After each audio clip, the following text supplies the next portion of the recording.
ഞങ്ങൾ ഇവിടെ ഒരു ഡീലിനും ഒന്നിനുമല്ല വന്നിരിക്കുന്നത്. ഞങ്ങൾ ഇവിടെ ജയിക്കാനായിട്ടാണ് വന്നിരിക്കുന്നത്.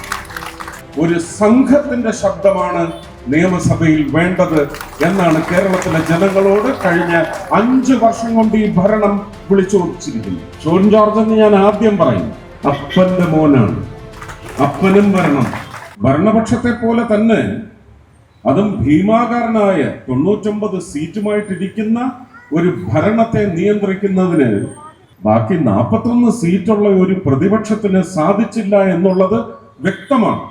ഇതിപ്പോ ഈ ഡീലിനെ കുറിച്ച് സംസാരിക്കുന്നവർക്കൊക്കെ എനിക്ക് തോന്നിയിട്ടുള്ളത്, ഭാരതീയ ജനതാ പാർട്ടിയുടെയും NDA സഖ്യത്തിന്റെ എല്ലാ അരിത്മെറ്റിക്സും കൺട്രോൾ ചെയ്യുന്ന ശ്രീ അമിത്ഷായും ശ്രീ നരേന്ദ്രമോദിയും പറയുന്ന കാര്യങ്ങൾ മാത്രമാണ് എനിക്കറിയാവുന്നത്. ഞാൻ ഇന്നലെ അനുവാദം വാങ്ങി അവിടെ നിന്ന് കേരളത്തിലേക്ക് പുറപ്പെടുന്നതിന് മുമ്പ് ബഹുമാന്യനായ പ്രധാനമന്ത്രിയെ കണ്ടപ്പോഴും ഈ ഡീലിനെ സംബന്ധിച്ച് സംസാരിച്ചപ്പോഴും ഒക്കെ അദ്ദേഹം അത് പുച്ഛത്തോടെ തള്ളുകയാണ് ഉണ്ടായത്. പ്രിയ കേരള ജനതയോട് പറയുക, ഞങ്ങൾ ഇവിടെ ഒരു ഡീലിനും ഒന്നിനുമല്ല വന്നിരിക്കുന്നത്. ഞങ്ങൾ ഇവിടെ ജയിക്കാനായിട്ടാണ് വന്നിരിക്കുന്നത്. ജയിക്കാനുള്ള ശ്രമം ആത്മാർത്ഥമായിട്ട് ഇതിനു മുമ്പും നടന്നിട്ടുണ്ട്. കേരളത്തിലെ ജനങ്ങൾ പടിപടിയായി അവരുടെ മനോനില ഉയർത്തിയതിന്റെ പശ്ചാത്തലത്തിൽ ഞങ്ങൾക്കും പടിപടിയായി ഓരോ തവണയും കയറ്റം മാത്രമേ കേരളം സമ്മാനിച്ചിട്ടുള്ളൂ. ഇത്തവണ വമ്പൻ കയറ്റം നൽകും എന്ന് പറയുന്ന ആത്മവിശ്വാസത്തിലാണ് പണിയെടുത്തുകൊണ്ടിരിക്കുന്നത്. ഒരു രാഷ്ട്രീയ കക്ഷിയുടെ പ്രബലത ഇവിടെ വ്യക്തമാക്കുന്നതിന് വേണ്ടിയുള്ള ഒരു പിടിച്ചെടുക്കൽ നയവുമായിട്ടല്ല രാഷ്ട്രീയ പ്രചരണ യോഗങ്ങളിലൂടെ ഈ തെരഞ്ഞെടുപ്പിൽ കേരള നിയമസഭയിലേക്കുള്ള 2026 തെരഞ്ഞെടുപ്പിൽ ജയിച്ചു വരുവാൻ വേണ്ടി ഞങ്ങൾ ശ്രമിക്കുന്നത്. ഒരു രാഷ്ട്രീയ ഉദ്ദേശത്തോടെയല്ല. എന്തൊക്കെയാണ് ജനങ്ങളുടെ ജീവിതത്തെ സംബന്ധിച്ച് കഴിഞ്ഞ 10 വർഷം, അതിൽ തൊട്ട് ചേർന്ന് കടന്നുപോയ 5 വർഷം എന്തൊക്കെ വിഷയങ്ങളാണ് ഇവിടെ ഉണ്ടായിട്ടുള്ളത്? ഇപ്പോഴും സ്വർണത്തെ സംബന്ധിച്ച് സംസാരിക്കുമ്പോൾ എവരീ ജോക്കറും റാണിയും ഒക്കെ ചീട്ടുകളിയിൽ ഇട്ട് അങ്ങോട്ടും ഇങ്ങോട്ടും കളിക്കുന്ന പോലെ സോണിയാഗാന്ധിയുടെ പടവും ഇട്ട്, ഇപ്പുറത്ത് വാസവൻ മന്ത്രിയുടെ പടവും ഇട്ട്, പിന്നെ കടകംപള്ളിയുടെ ഇടും, അത് കഴിഞ്ഞ് അപ്പുറത്ത് രാഹുലിന്റെയും പ്രിയങ്കയുടെ ഇട്ട് കളിച്ചുകൊണ്ടിരിക്കുകയായിരുന്നു. ആ സ്വർണം മര്യാദയ്ക്ക് ഇവിടെ കൊണ്ടുവന്ന് SIT കൊണ്ട് കണ്ടുപിടിപ്പിച്ച് കൊണ്ടുവന്ന് വയ്ക്കുവാൻ പറയാനായിട്ട് ഒരു ശബ്ദം നിയമസഭയിൽ ഉണ്ടായില്ലെങ്കിൽ നിങ്ങൾക്കിനി ഒരു സംഘത്തിന്റെ ശബ്ദമാണ് നിയമസഭയിൽ വേണ്ടത് എന്നാണ് കേരളത്തിലെ ജനങ്ങളോട് കഴിഞ്ഞ 5 വർഷം കൊണ്ട് ഈ ഭരണം വിളിച്ചോദിച്ചിരിക്കുന്നത്. നിങ്ങൾക്ക് ജനശബ്ദം നിയമസഭയിൽ വേണമെങ്കിൽ അതിനൊരു സംഘത്തെ തെരഞ്ഞെടുത്തോളൂ എന്ന് തന്നെയാണ് സന്ദേശം ഭരണപക്ഷവും പ്രതിപക്ഷവും ചേർന്ന് നൽകിയിട്ടുള്ളത്. മറ്റു ഞാൻ നേരത്തെ ഈ പറഞ്ഞ ഡീൽ ആൻഡ് പീൽ, അതിപ്പോ കേന്ദ്രത്തിൽ ഇരിക്കുന്ന കോൺഗ്രസിന്റെ നേതാക്കൾക്ക് മനസ്സിലാവും.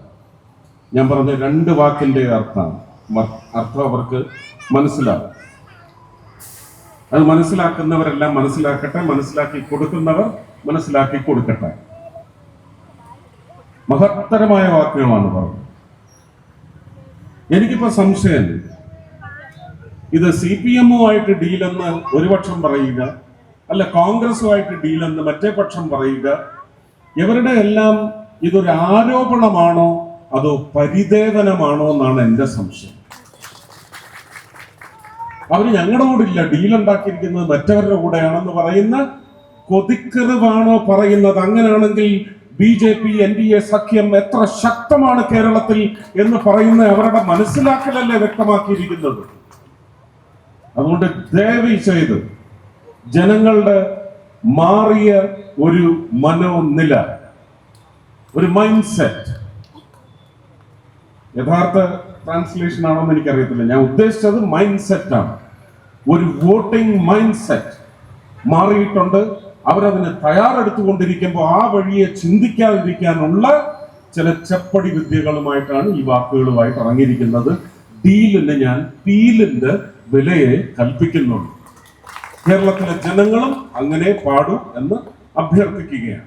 ഈ പാലക്കാട് നടന്ന 1.5 വർഷം മുമ്പ് നടന്ന ഒരു ഉപതെരഞ്ഞെടുപ്പിൽ ശോഭാ സുരേന്ദ്രനായിരുന്നു അവിടുത്തെ സ്ഥാനാർത്ഥിയെങ്കിൽ ജയിച്ച് വന്നേന് എന്നുള്ളത് കേരളത്തില് രാഷ്ട്രീയത്തിന് അതീതമായ ജനങ്ങൾക്കറിയാം. അങ്ങനെ ജയിച്ചു വന്നിരുന്നെങ്കിൽ എന്തായനെ ജനങ്ങൾക്ക് വേണ്ടിയുള്ള ഒരു ഏക സ്ത്രീയുടെ ഒരു ഒറ്റയാൾ പോരാട്ടം എത്രമാത്രമായിരുന്നേന് എന്ന് നിങ്ങളൊന്ന് സങ്കല്പിച്ചു നോക്കൂ. അപ്പൊ ശോഭയെ പോലെ, സുരേന്ദ്രനെ പോലെ, മുരളീധരനെ പോലെ, രാജീവ് ചന്ദ്രശേഖരനെ പോലെ, സന്ദീപ് വാചസ്പതിയെ പോലെ, അനൂപ് ആന്റണിയെ പോലെ ഒരു പറ്റം ഷോൺ ജോർജ് എന്ന് ഞാൻ ആദ്യം പറയും. അപ്പന്റെ മോനാണ്. അപ്പനും വരണം, മകനും വരണം. അത് കേരളത്തിലെ ജനങ്ങൾക്ക് ആര് ഭരിച്ചാലും അവർക്ക് മുള്ളുമെത്ത മാത്രമേ ഭരിക്കാൻ, ഇരിക്കാനും കിടക്കാനും കിട്ടൂ, നിൽക്കാനും നടക്കാനും കിട്ടൂ എന്ന് പറയുന്ന അവസ്ഥ സൃഷ്ടിക്കുന്ന തീരുമാനം കുറിക്കേണ്ടത് ഈ ഇലക്ഷനിൽ കേരളത്തിലെ ജനതയാണ്.